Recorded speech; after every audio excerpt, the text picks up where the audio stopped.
Good morning, church. God is good. It is an honor to be back with you again. First, to Reverend Cockfield, Junior and Senior, God bless them for what they do, not just for this church, but for what they do for this city and state, because they are great champions for social justice and social progress. Thank you. Thank you very much for what you do. It's an honor. It's a pleasure to be here, and it's a pleasure to see a father and son team. Warms my heart.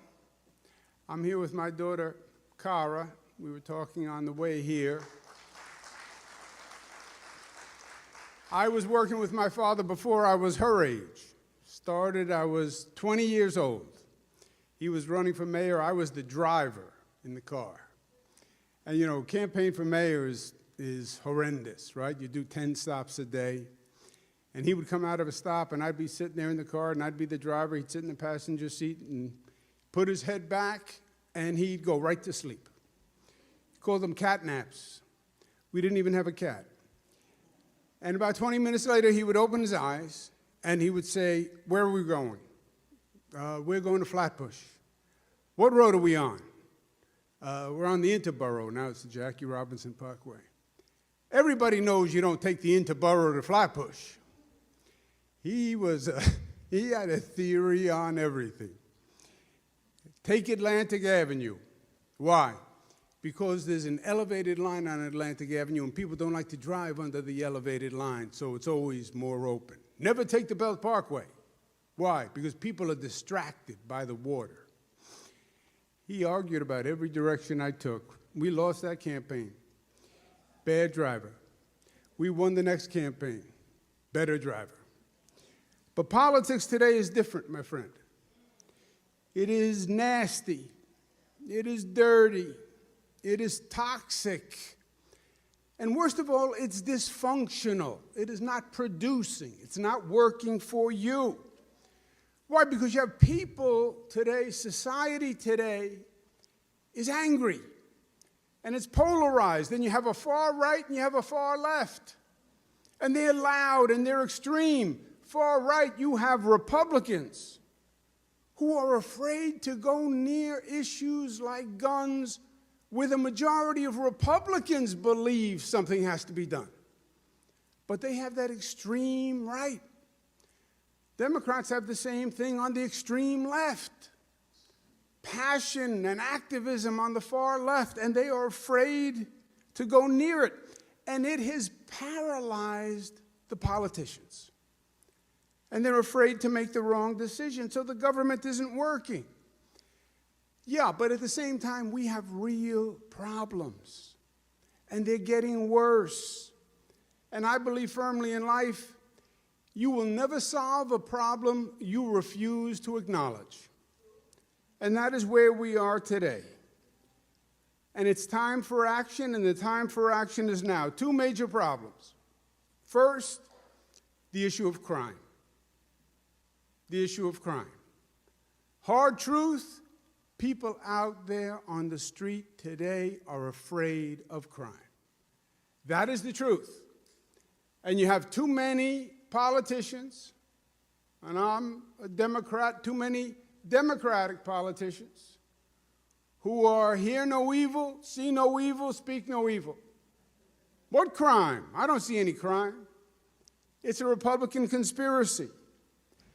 It makes no sense because crime hurts our people. 70 to 80% of the victims of crime, black and brown and poor. This is not a problem for rich people living in a Manhattan penthouse. They have a doorman, they have a security guard, they have a driver, they're fine.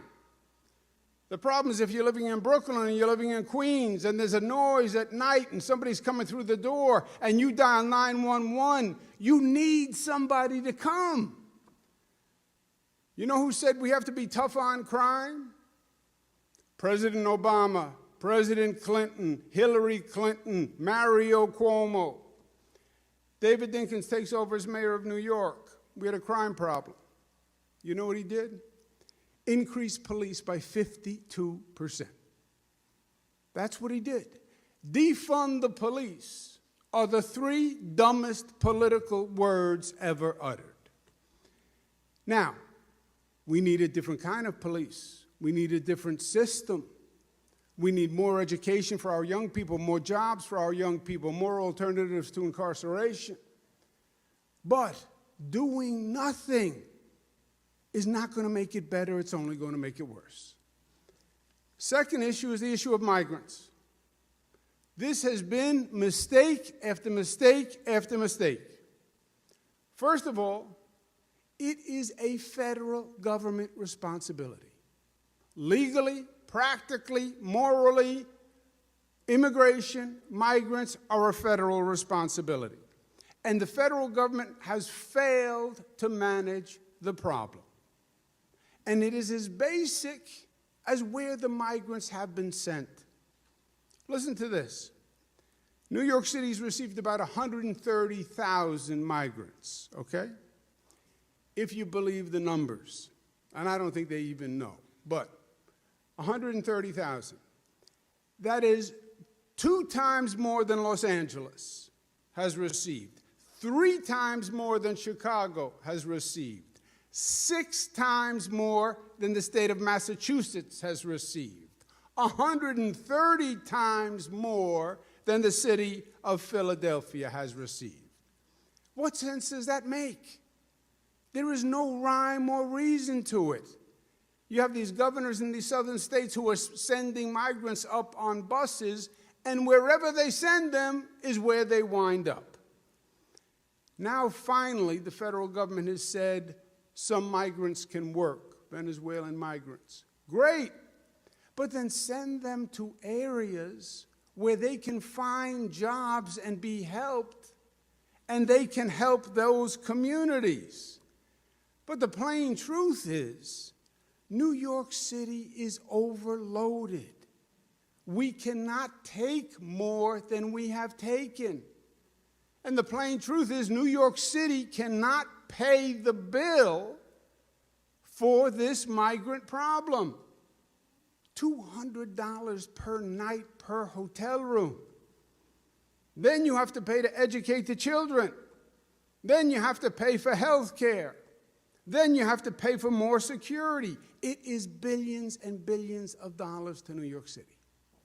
And this is on top of the homeless problem, the crime problem, people leaving, businesses leaving post-COVID. Latest idea is to open a migrant camp on Floyd Bennett Field. You know Floyd Bennett Field? Here's the plan.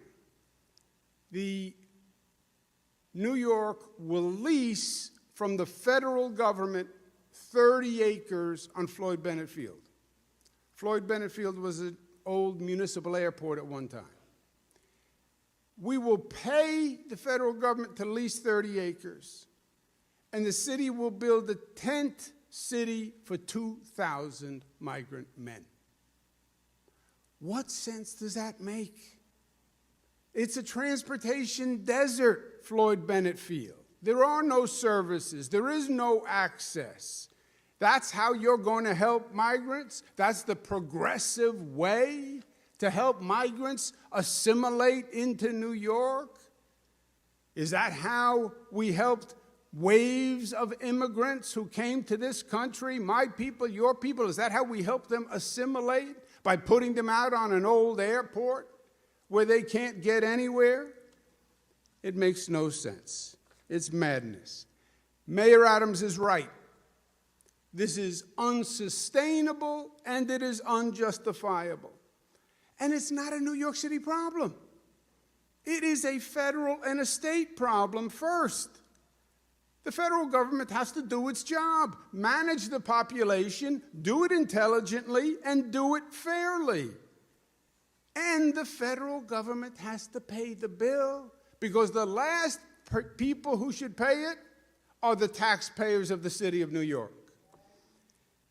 President Reagan, Republican president, used to love to push the problems to the cities and the states. Every problem, well, the cities should do it, the states should do it. You know what we used to call it? Passing the buck without passing the bucks. It was wrong when he did it, and it's wrong when Washington does it today. And New York State is just ducking responsibility. They're just pointing to New York City. It's your problem. On what theory? Two arguments they make. Well, New York City is a sanctuary city, and New York State is not a sanctuary state. Baloney. New York State said it was a sanctuary state. New York State Assembly passed a bill that said it's a sanctuary state. But sanctuary has nothing to do with this. Sanctuary was when we had illegals coming into the country during the Trump administration. These people are here legally. Asylum has nothing to do with it. The second theory why only New York City should handle this is, well, New York City is under a consent decree, a court order to provide housing for the needy. Yeah, you know where that came from? There was a court case, Callahan v. Carey. You know who Carey was?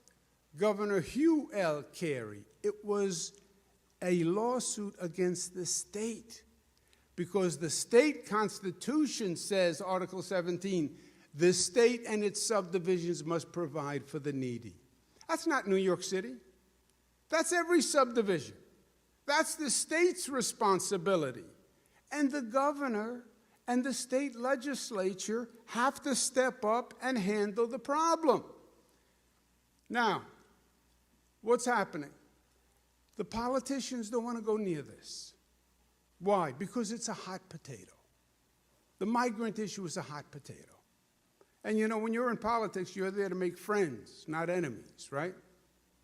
So they want to stay away from anything controversial. Except the problem is here.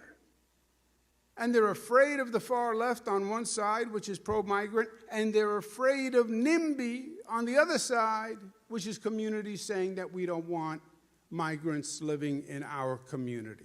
So it's a political dilemma for them. But you know what? Too bad. Because you have a political dilemma, so you're paralyzed, so you do nothing, so the problem gets worse and worse and worse. And I have news for them. This is New York. Every problem in New York is hard. There are no easy ones. But that's what makes New York, New York. We take on the tough problems. We passed 10 budgets in a row on time. It was hard. First state to pass $15 minimum wage, highest in the United States. Free college tuition, build a new LaGuardia Airport, a new Kennedy Airport, build a new L-train tunnel. These things were hard. A new Kosciuszko Bridge. I couldn't even pronounce the name, but we built a new bridge. These problems are all hard. Reverend mentioned managing COVID. Yeah, managing COVID was hard. But you know what? New Yorkers did it. New Yorkers got up and they did it. And bus drivers got up every morning and they went to work. And the firefighters got up every morning and they went to work. And the maintenance workers got up and went to work. And the delivery drivers got up and went to work. And New York managed COVID. And New York led the way for the nation on how to manage COVID. New Yorkers, don't duck and cover from the hard problems. We rise and we resolve them. That's our DNA. That's what makes this place special. And that's what we have to do here. If the politicians are afraid to lead, then let the people stand up and lead. And that's what it's going to take. And it is time for the people to stand up and make their voice heard, and to stand up and say to this federal government, this is your problem, you step up, you do the job. New York State, you step up and you do the job, because it's your Constitution that dictates how this situation is handled. It's time to stand in solidarity with Mayor Adams when he says this should not be on the shoulders of New York City residents alone. We need help from the federal government and the state government. We have to stand up now and say, now is the time to save our city. Because we cannot continue this way for the city that we love. That's our mission, and that's our mission together. Thank you, and God bless you.